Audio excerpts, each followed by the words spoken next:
Hi, everybody. This is the Baseball Hut, the amazing, spectacular, terrific, the great one, the people's champion.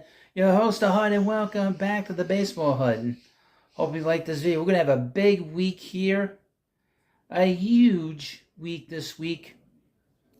But before we get into this video, hit that subscribe button if you want to know what's going to happen here with the New York Mets and in Major League Baseball. We don't just cover the Mets here, we also cover Major League Baseball and the Baseball Hut too. I should put the link into the description. The Baseball Hut too, where it's more of a general kind of baseball channel, and I do goof on WFAN, which is the legendary radio station that started sports talk in this country. But let's talk about a couple of things with the Mets and really Major League Baseball.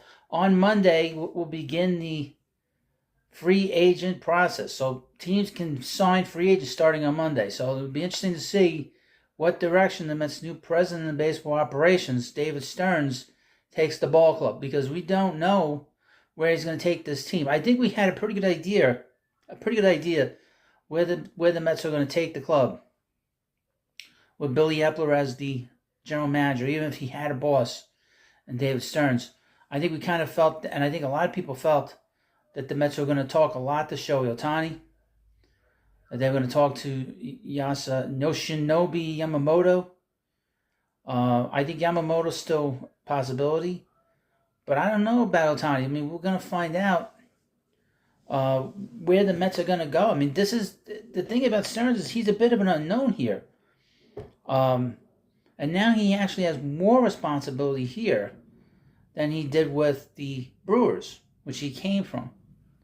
So this is an unknown. I'm a little sort of up in the air. We've not heard much where they intend to take the direction of this ball club, other than that they traded away a lot of these players, these veteran players, and they really restocked the farm system. So I don't know where we're going with this. So when things happen, and I think when things happen, I think I'll probably just as surprised as you'll be. But so we'll see. The Mets need some pitching. We know that they need to get at least two pitchers in here. The word is from Bob Nightingale that the Mets are the favorites to get Yamamoto, and he did pitch great in the Japanese World Series on, what was it, Friday night? Friday night he threw a complete game, a 4-hitter, gave up 1 run and struck out 14 over 9 innings. That's a great finish to a great career that he's had in Japan. He's considered the best Japanese pitcher right now. He's probably the best pitcher on the market, to be honest with you, going into the free agency. This is not a great free agency class aside from Ohtani and Yamamoto. The pitching class is actually a little bit more. It's interesting, but overall it's not a great class, to be honest with you. There are players in this group that can help the Mets, both on the pitching side. Aaron Nola could help them. I'd stay away from Blake Snell. Yamamoto will actually help them a lot. Obviously, with Senga pitching here, it's going to be very interesting. So we have an idea of, we'll have he'll have a mentor here. He's not going to be alone in the clubhouse if the Mets sign him. And of course, this team needs offense. This team needs another bat in the middle of the lineup. And this team needs some outfield help. And this team needs a third baseman, desperately. I do not trust Brett Beatty. I do not trust Mauricio to be a third baseman. He's not played much there. Vientos, in my view, cannot play the position. But they do need offensive help. There are players that are very interesting to me. JD Martinez, Justin Turner. I don't think you would need to give up a lot of years for these players, but they could certainly help this ball club, and especially in the middle of this lap. Pete Alonso needs protection. We saw how lousy the Met offense was last year, and a lot of it, in my view, was in the fact that Pete Alonso and Francisco Lindor did not get a lot of protection from that guy that was batting 5th in this lineup. And hopefully Dave Stearns will do the right thing and send Vogel back off to the Phantom Zone. May we never see him again.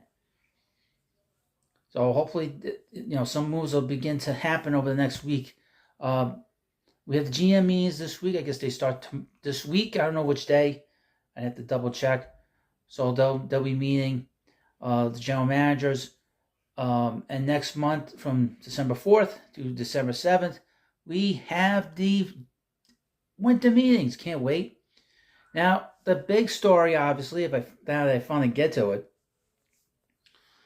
is Craig Counsell and the manager situation. According to little Andy Martino of SNY, Mets getting close to naming their next manager. The reason is due to top candidate Craig Counsell expecting to choose a team within the next few days. Like I said, once we get past this week, if there's no manager, if Counsell doesn't say he wants to be here with the Mets, then we move on. I don't think it'll go past the general manager meetings. I would expect that he will be a manager somewhere. I'm now starting to lose faith that he's going to be here. Not that I can live with him, I can live without him. He's a good manager, but the unknown is, can he manage here in New York? I don't know. He never played in a big market. Aside from 50 games with the Dodgers many years ago, he's always been in small markets and small places. Milwaukee, Miami, Arizona. Those aren't big markets.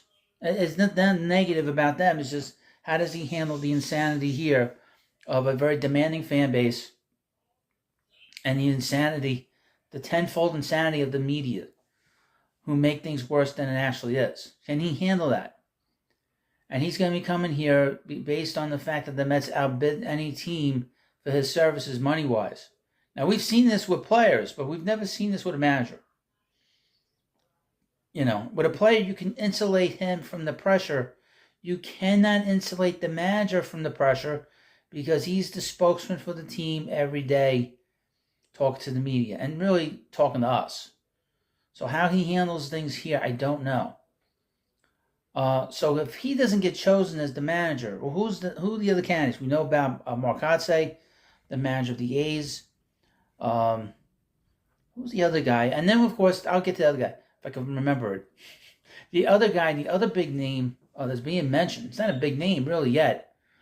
The other serious candidate with the Mets is the Yankees bench coach Carlos Mendoza. And I will say that I have no idea who he is. His name popped up. I didn't even know he was a bench coach. I didn't even know who he was. Folks, I couldn't even tell you. I wouldn't know him if I fell on him. But people vouch for him like up and down. So I don't know what the deal is with Mendoza. So, we're going to find out if he is hired by the Mets in the next few days, if it's this week. How am I going to react to it? I'm not all disappointed they lose Counsell, like I said, but I'd be curious to see why they hired Mendoza. And he's been up for a lot of jobs. I think he's up for the Guardians job and another job, I think. He's a very impressive candidate. People really like him. But who knows? I wouldn't know him if I fell on him, to be honest with you. First time I ever heard of his name was just a couple weeks ago, like you all. I'm not all like that in tune to the Yankees coaching staff. But hopefully, in all likelihood, we'll get a manager by the end of the week, which is fine. Let's get this over with and get on to the meat of the offseason. Like I said, the Mets have a lot of stuff going on. I expect trades this week. I don't know with the Mets, but I expect a couple moves here and there. There was a trade the other day, to be honest with you. I didn't mention it. Mark Canha, the former Met, got traded from the Brewers to the Tigers. They picked up a pitcher. I forget the name of the pitcher, but that was interesting to see. That was a little unexpected. But then again, he had a contract, and the Tigers probably like, oh, this is great. And the Mets will pay for it. So that is something to sort of chew on. I expect some moves here this week. I don't know what's with the Mets, but like I said, I expect some trades. A free agent here or there might sign this week. It's going to be a fun couple of months. I mean, between now and Christmas, it's going to be a lot of fun. So I will keep you up to date. I have some stuff to do tomorrow. If there's word on the manager tomorrow, video might not go up until 8, 9 o'clock. So just keep that in mind. And of course, thank you for watching this video. I appreciate the time you take to watch. I don't think we're gonna get to 5,000 subs by the end of the next month. But boy, it's a great goal to have. You always want to have high goals. You don't want to have low goals, because if you do, then you'll get disappointed no matter what. But I believe in this channel. I believe in you helping me out, getting as many subs in here. And thank you for watching this video, and I'll see you later.